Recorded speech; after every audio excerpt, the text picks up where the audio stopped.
1992 ਦਾ world cup 11 ਖਿਡਾਰੀਆਂ ਨੇ ਜਿੱਤਿਆ ਵਾ, ਮਗਰ ਪਾਕਿਸਤਾਨੀਆਂ ਮੋਟਰਵੇ ਕੱਲੇ ਮੀਆਂ ਮੁਹੰਮਦ ਨਵਾਜ਼ ਸ਼ਰੀਫ ਨੇ ਬਣਾਈ ਆ। ਉਹਦੇ ਵਿੱਚ ਕੋਈ ਦੂਸਰਾ ਬੰਦਾ ਸ਼ਾਮਲ ਨਹੀਂ ਹੈਗਾ। 92 ਦੇ ਵਰਲਡ ਕੱਪ ਦੇ ਵਿੱਚ ਜਵੇਦ ਮੀਆਂਦਾਦ, ਰਮੀਜ਼ ਰਾਜਾ, ਮੁਸ਼ਤਾਕ, ਆਕਬ ਜਵੇਦ, ਆਮਰ ਸੇਲ, ਸਈਦ ਅਨਵਰ। ਤੇ ਮੋਟਰਵੇ ਦੇ ਵਿੱਚ ਵੇਖ ਲਓ ਕਿ ਮੀਆਂ ਸਾਹਿਬ ਨੂੰ ਸੁੱਤਿਆਂ ਖਾਬ ਆਇਆ ਸੀਗਾ ਤੇ ਉਹਦੇ ਵਾਸਤੇ ਹੁਣ ਪੈਸੇ ਚਾਹੀਦੇ ਸੀ।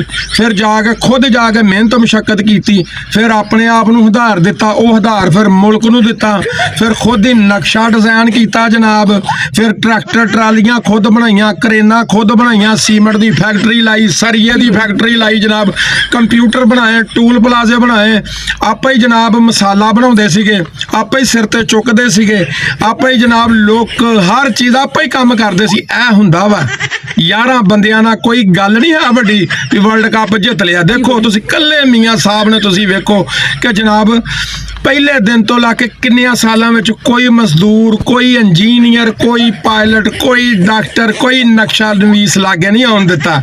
ਇਹ ਸਾਰਾ ਕ੍ਰੈਡਿਟ ਮੋਟਰਵੇ ਦਾ ਤੁਸੀਂ ਜਿਹੜਾ ਨਾ ਮੀਆਂ ਮੁਹੰਮਦ ਨਵਾਜ਼ ਸ਼ਰੀਫ ਨੂੰ ਦੇਣਾ। ਸਲਾਮ ਆ ਸਰਕਾਰ ਤੁਹਾਨੂੰ ਕੱਲਿਆਂ ਨੂੰ, ਸਲਾਮ ਆ ਸਾਡੇ ਵੱਲੋਂ।